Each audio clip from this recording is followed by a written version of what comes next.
Hello everyone, मैं आरती job मंत्रा पे आपका स्वागत करती हूँ। आशा करती हूँ कि आप सभी बहुत अच्छे होंगे और बहुत अच्छे से आपकी तैयारी चल रही होगी। हमने आपके साथ हिस्ट्री को डिस्कस करना स्टार्ट किया था। इसके कुछ वीडियोस पहले अपलोड किए जा चुके हैं, प्लेलिस्ट भी बना दी है, तो आप उनको देख लीजिएगा। आज इसका ये नेक्स्ट वीडियो है और अब हम जो यहाँ से आपके साथ स्टार्ट करेंगे वो हम स्टार्ट करेंगे मॉडर्न हिस्ट्री। तो शुरू करते हैं इसका पहला question. Who was known as the heroine of Quit India movement? भारत छोड़ो आंदोलन की नायिका किसे कहा जाता है? Option A Aruna Asaf Ali, option B Sarojini Naidu, option C Sucheta Kripalani, option D Kasturba Gandhi.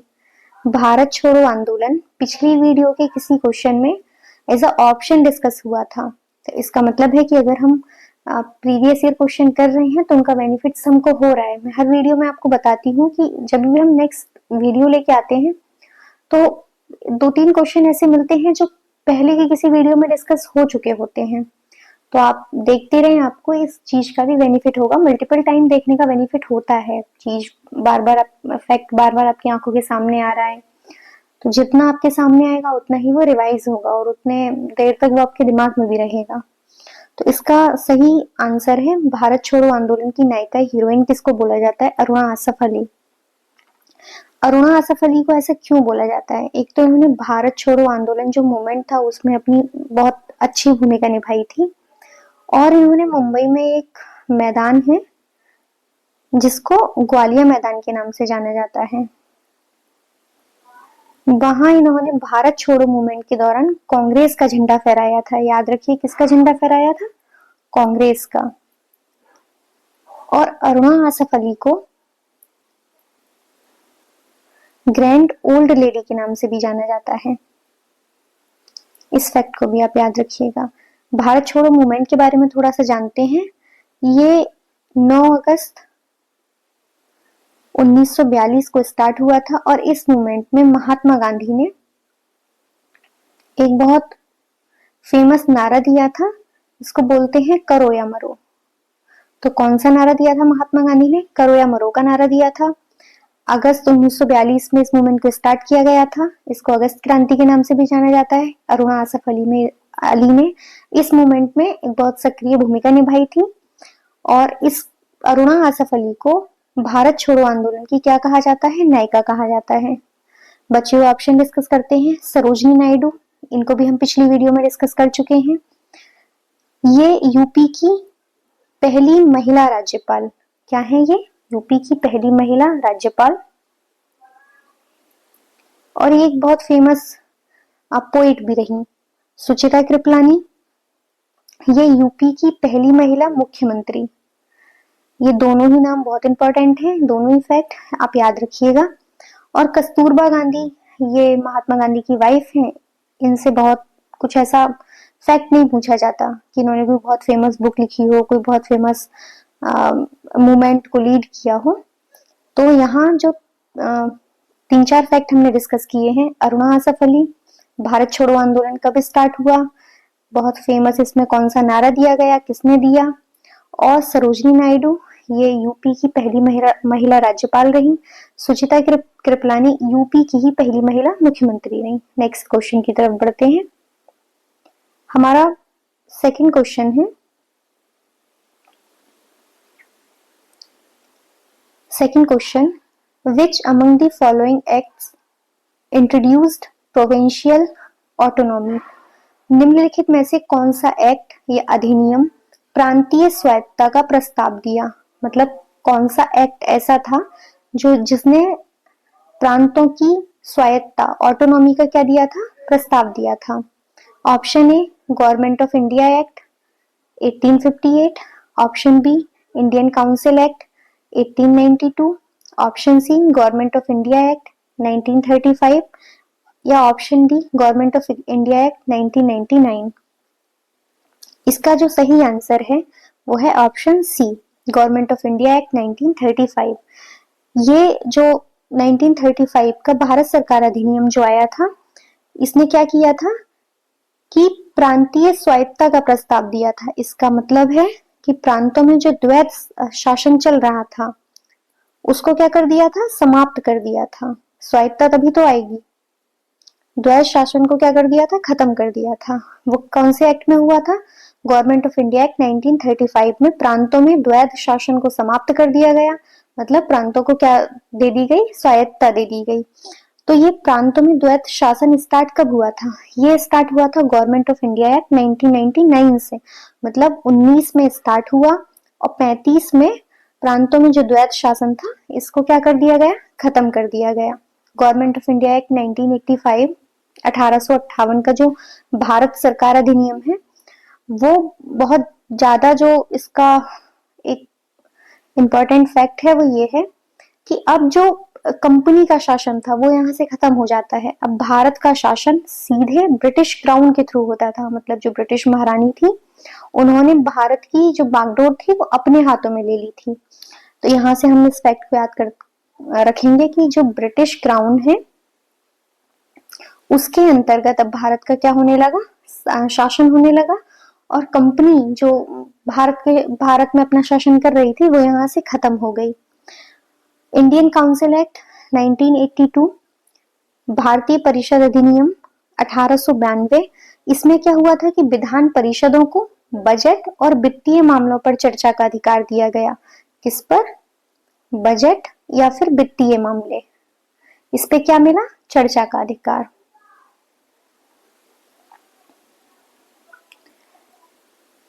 और एक्ट जितने भी आए हैं उनको हम एक सेपरेट वीडियो में डिस्कस कर लेंगे। तो फिलहाल यहाँ से हमने 4 एक्ट को डिस्कस किया है। आप इन क्वेश्चन थर्ड है, who suggested Hindi in Devanagari script to be the national language of India. Devanagari लिपि में हिंदी को भारत की राष्ट्रीय भाषा बनाने की सलाह किसने दी थी। Option A Bal Gangadhar Tilak, option B Gopal Krishna Gokhale, option C B D. Savarkar या ऑप्शन डी राजेंद्र प्रसाद। तो इसको देखते हैं कि हिंदी को, मतलब देवनागरी लिपि में हिंदी को भारत की राष्ट्रीय भाषा बनाने की सलाह किसने दी। यहाँ पूछा जा रहा है कि सजेस्ट किसने किया था कि ऐसा हो जाना चाहिए। तो इसका जो सही आंसर है वो है बाल गंगाधर तिलक। बाल गंगाधर तिलक ने सजेस्ट किया कि देवनागरी लिपि में हिंदी को भारत की राष्ट्रीय भाषा बनाया जाना चाहिए। और बाल गंगाधर तिलक के बारे में भी हमने डिस्कस कर लिया है कि इनको वैलेंटाइन शिरोल ने भारतीय अशांति का पिता, भारतीय अशांति का पिता कहा। और दूसरा जो बाल गंगाधर तिलक हैं, इन्होंने एक बहुत फेमस स्लोगन दिया था, नारा दिया था, स्वराज्य मेरा जन्मसिद्ध अधिकार है और मैं इसे लेकर रहूंगा। आप इसको भी याद रखिएगा, कौन सा नारा था, स्वराज्य मेरा जन्मसिद्ध अधिकार है और मैं इसे लेकर रहूंगा। इनकी एक बहुत फेमस बुक भी है गीता रहस्य, इसको मैंने किसी और वीडियो में भी डिस्कस किया है। गीता रहस्य को याद रखिएगा। गीता रहस्य को किसने लिखा है, बाल गंगाधर तिलक ने लिखा है। गोपाल कृष्ण गोखले को डिस्कस करते हैं। गोपाल कृष्ण गोखले ने 1905 में बनाई था सर्वेंट्स ऑफ इंडिया सोसाइटी। क्या बनाया था, servants of India society.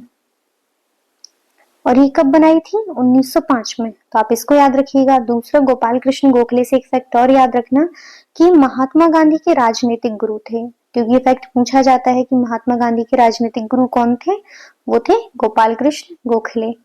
BD. Savarkar, BD. Savarkar ने अपने भाई के साथ मिलकर अभिनव भारत सोसाइटी, अभिनव भारत सोसाइटी, इसकी क्या की थी, स्थापना की। और इन्होंने एक बुक भी लिखी थी, the Indian war of independence. कौन सी बुक लिखी थी बी.डी. सावरकर ने, the Indian war of independence. और राजेंद्र प्रसाद के बारे में जो फैक्ट है, ये स्वतंत्र भारत के पहले राष्ट्रपति थे। तो ये क्या थे, फर्स्ट प्रेसिडेंट। अब यहाँ से आप इतने फैक्ट याद रखिएगा कि बाल गंगाधर तिलक जो है, इन्होंने एक नारा दिया था, स्लोगन दिया था कि स्वराज्य मेरा जन्मसिद्ध अधिकार है और मैं इसे लेकर रहूंगा। गीता रहस्य नाम की इन्होंने एक बुक लिखी। महात्मा गांधी के राजनीतिक गुरु कौन थे, गोपाल कृष्ण गोखले। और 1905 में इन्होंने सर्वेंट्स ऑफ इंडिया सोसाइटी की स्थापना की। बी.डी. सावरकर ने अभिनव भारत सोसाइटी की स्थापना की अपने भाई के साथ मिलकर। और राजेंद्र प्रसाद जो हैं वो पहले स्वतंत्र भारत के पहले राष्ट्रपति रहे। नेक्स्ट क्वेश्चन की तरफ बढ़ते हैं। फोर्थ क्वेश्चन है, in which year was the Banaras Hindu university established?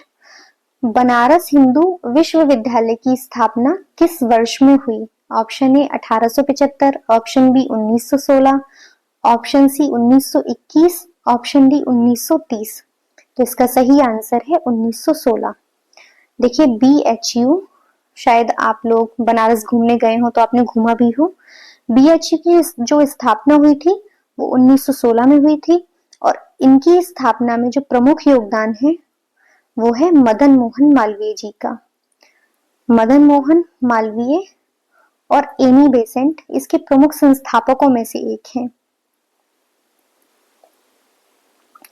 और बनारस हिंदू विश्वविद्यालय कहाँ ही होगा? बनारस में। 1916 में इसकी स्थापना की गई। मदन मोहन मालवीय और एनी बेसेंट ये प्रमुख संस्थापक हैं। नेक्स्ट क्वेश्चन की तरफ। क्वेश्चन नंबर 5 है, the Gurmukhi script was introduced by? किसने, ये जो डॉट डॉट है इसका मतलब है कि इसको किसने लिखा था? किसने गुरुमुखी लिपि की रचना की? ऑप्शन ए गुरु अमरदास, ऑप्शन बी गुरु Ramdas, option C Guru Angad, option D Guru Nanak Dev. मैंने टेलीग्राम पे एक अपने नोट्स के कुछ पेज शेयर किए थे और उसमें जो गुरु हैं, सिख गुरु हैं, और वहां से जो फेमस फैक्ट पूछे जाते हैं उनके बारे में मैंने वहां पे छोटे से जो अपने नोट्स बनाए थे। वो इसलिए है कि आप देखें और वैसे अपने नोट्स बनाएं। आप उसको भी डाउनलोड कर सकते हैं या खुद से उनको लिख सकते हैं, तो लास्ट टाइम रिवीजन में हेल्प करेंगे। अब इस क्वेश्चन को डिस्कस करते हैं कि गुरुमुखी लिपि की रचना किसने की? गुरुमुखी लिपि की जो रचना की है वो गुरु अंगद ने की। गुरु अंगद ये एक तो सिखों के सेकंड गुरु थे, दूसरे गुरु थे, मतलब सेकंड नंबर के गुरु थे। और दूसरा जो पंजाबी भाषा को लिखने की एक लिपि होती है गुरुमुखी लिपि, गुरुमुखी लिपि, उसको भी किसने बनाया था? गुरु अंगद ने। गुरु अंगद ने गुरुमुखी लिपि को इंट्रोड्यूस किया, सेकंड गुरु थे। दूसरा इन्होंने लंगर को स्थायी बनाया। इसको तो आप बहुत अच्छे से याद रखिएगा, काफी बार पूछा गया है। लंगर को स्थायी बनाया। और लंगर को स्टार्ट किसने किया था? वो किया था गुरु नानक देव ने। लंगर जो आप जब गुरुद्वारे जाते होंगे आपने देखा होगा कि वहां बैठा के खाना खिलाया जाता है, तो लंगर प्रथा को स्टार्ट करने वाले कौन थे? गुरु नानक देव। और इस प्रथा को स्थायी रूप देने वाले थे गुरु अंगद। और गुरु नानक देव सिख धर्म के संस्थापक भी हैं। तो सिख धर्म के संस्थापक कौन है? गुरु नानक देव। लंगर को किसने स्टार्ट किया? गुरु नानक देव ने। गुरु अंगद सिखों के दूसरे गुरु हैं। गुरुमुखी लिपि को इन्होंने इंट्रोड्यूस किया। दूसरा इन्होंने क्या किया था? लंगर प्रथा जो गुरु नानक देव ने चलाई थी उसको स्थायी रूप दिया। गुरु अमरदास के बारे में डिस्कस करते हैं। देखिए गुरु अमरदास की जो बेटी थी उनका नाम था, इनकी जो पुत्री थी, पुत्री बीबी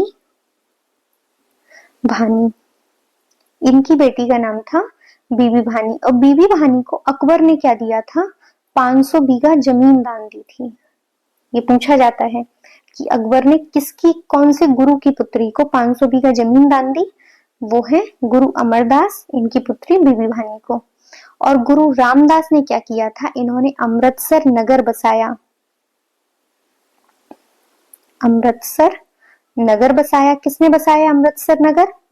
अमृतसर गुरु रामदास ने बसाया। और गुरु का जो पद है उसको पैतृक बनाया। चलिए एक बार फिर से देखते हैं।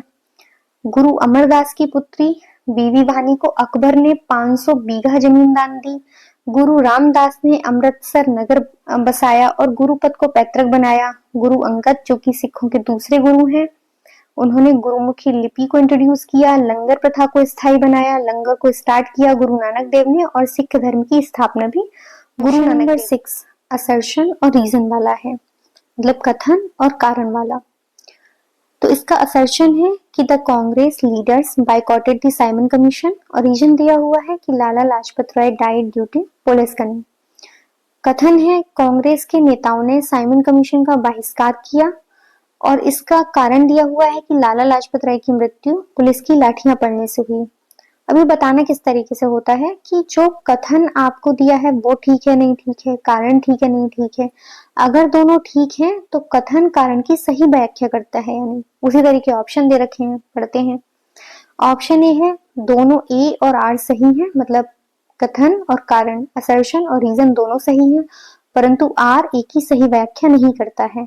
ऑप्शन बी ए ट्रू है और जो आर है वो गलत है। ऑप्शन सी ए गलत है परंतु आर सही है। ऑप्शन डी दोनों सही है, ए और आर दोनों सही है और आर ए की सही व्याख्या करता है। तो इसका जो राइट आंसर है वो है ऑप्शन डी। देखिए, जो साइमन कमीशन आया था उसका कांग्रेस के नेताओं ने बहिष्कार किया था। साइमन कमीशन को भी हमने डिस्कस किया है कि गठित किया गया था नवंबर 1927 में, इंडिया में आया था ये फरवरी 1928 में, और जब ये आया था तो इसका भारत में क्या हुआ था, बहिष्कार हुआ था, विरोध हुआ था। और इसी के बहिष्कार के दौरान, इसी के विरोध के दौरान लाला लाजपत राय की जो मृत्यु है वो पुलिस की लाठियां पड़ने से हुई। तो इसका सही ऑप्शन है question number 7, which of the following parties was established by doctor Bhimrao Ambedkar.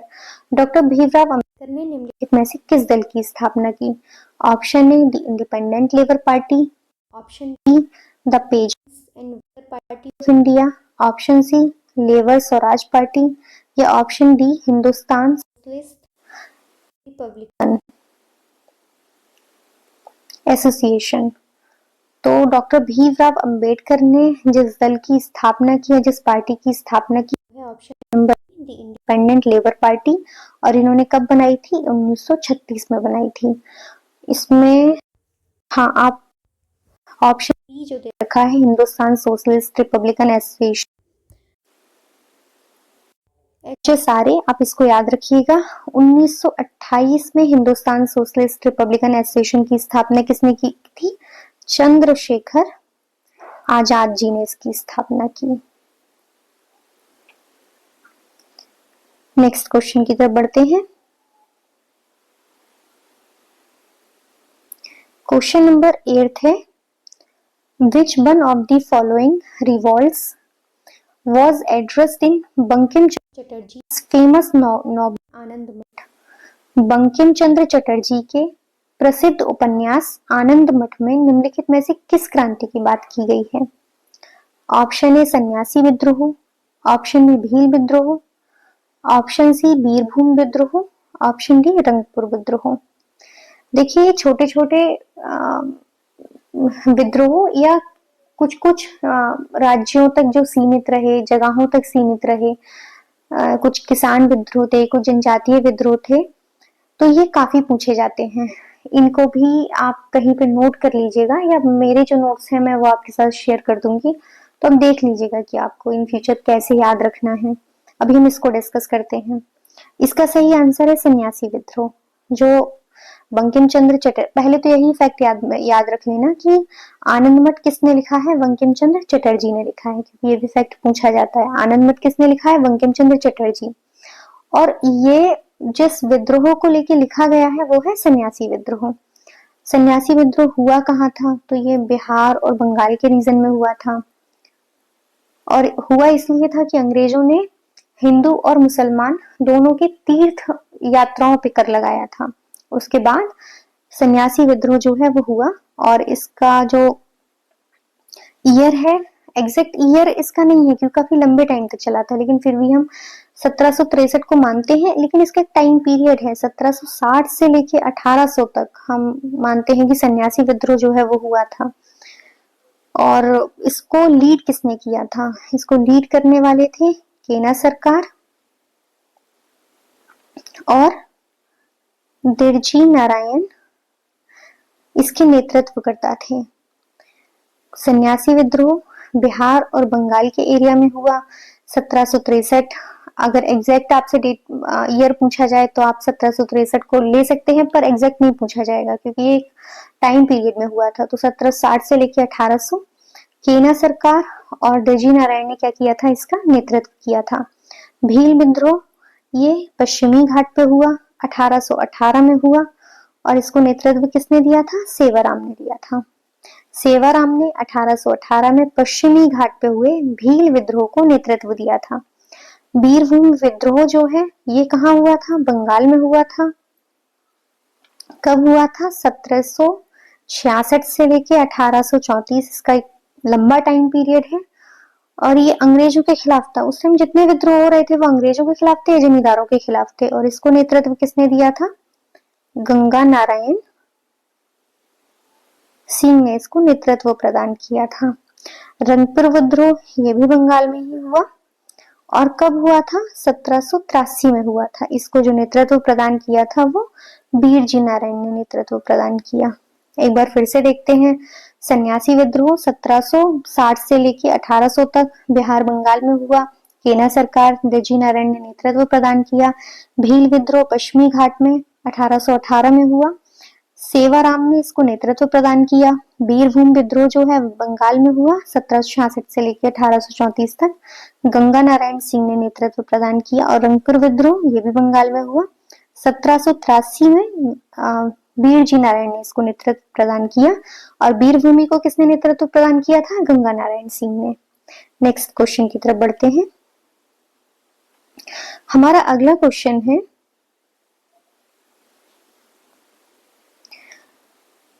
What is the meaning of the diarchy, द्विशासन का क्या अर्थ है। Option A, practice of a powerful country controlling a poor country, एक शक्तिशाली देश का एक गरीब देश पर नियंत्रण। ऑप्शन बी, एक country govern by a dictator, तानाशाह द्वारा शासित देश। Option C, a small group of people having control of a country, लोगों के एक छोटे समूह का देश पर नियंत्रण।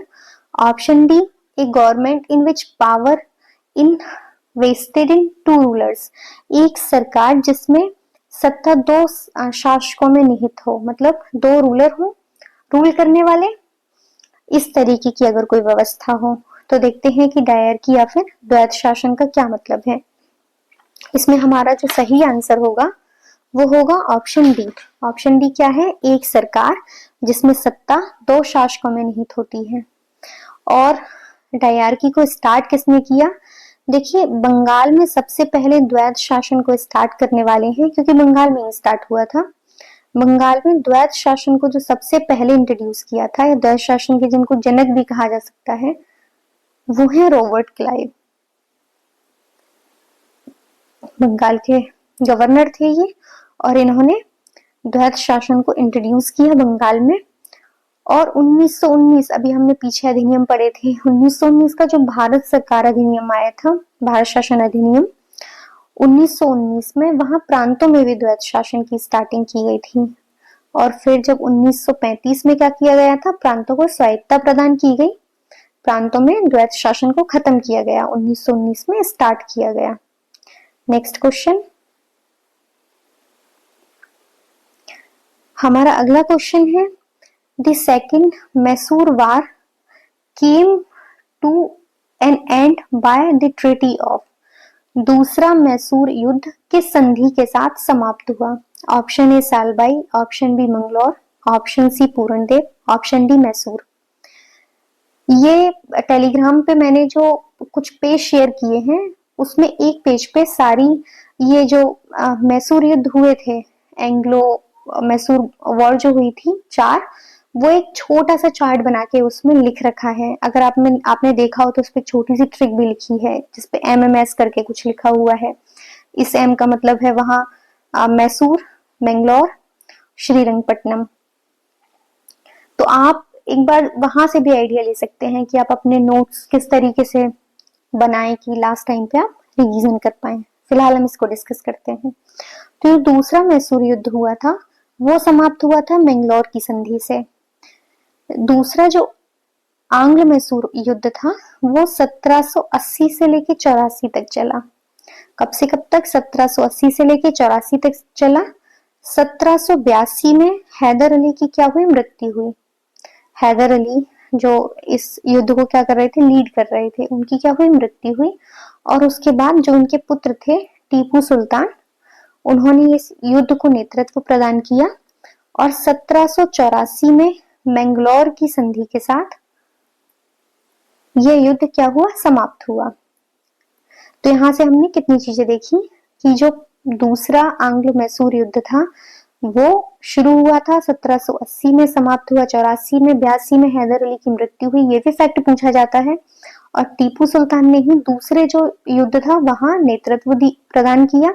1784 में मैंगलोर की संधि के साथ ये युद्ध समाप्त हो गया। सालबाई की संधि को थोड़ा सा देखते हैं। देखिए 1782 में सालबाई की संधि हुई थी। ये जो हुई थी वो अंग्रेज और मराठाओं के बीच हुई थी। जब हम आंग्ल मराठा जो युद्ध है उनको डिस्कस करेंगे तब हम डिटेल्ड में इसको पढ़ेंगे। उसके बाद मैसूर की संधि, लास्ट वाला। तो हमने भी देखा था कि जो आंग्ल मैसूर युद्ध हुए थे या एंग्लो मैसूर वॉर हुई थी वो 4 हुई थी। जो पहली वाली हुई थी उसमें जो संधि हुई थी वो मैसूर की संधि थी। 1769 में मैसूर की संधि के साथ हमारा जो पहला आंग्ल मैसूर युद्ध है वो समाप्त हुआ था। तो इस वीडियो में हमने 10 क्वेश्चन आपके साथ डिस्कस किए। आपका स्कोर कितना है वो कमेंट बॉक्स में बताइएगा। टेलीग्राम चैनल को जरूर ज्वाइन कर लीजिएगा, वहां हम कुछ ना कुछ शेयर करते रहते हैं, हो सकता है आपकी हेल्प हो। और बाकी बता दिया करिए कि आपका स्कोर कितना है, किस तरीके से आपकी पढ़ाई चल रही है, क्या आपको आपके फ्यूचर में करना है, हम लोग कैसे आपकी हेल्प कर सकते हैं। ठीक है, फिर आप पढ़ते रहिए।